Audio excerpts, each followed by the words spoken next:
কত বড় হয়েছে। এখানে তো ক্যাকটাস গাছ বেশি আছে, কম জলে বেশি ফোটে।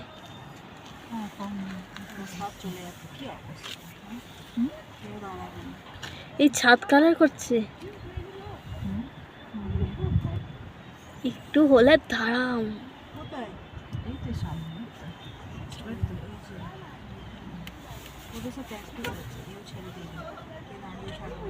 গিয়ে ওখানে সব জ্যাম করবে সামনে, তাই জন্য মনে হচ্ছে গাড়ি বাস দিতে পারছে।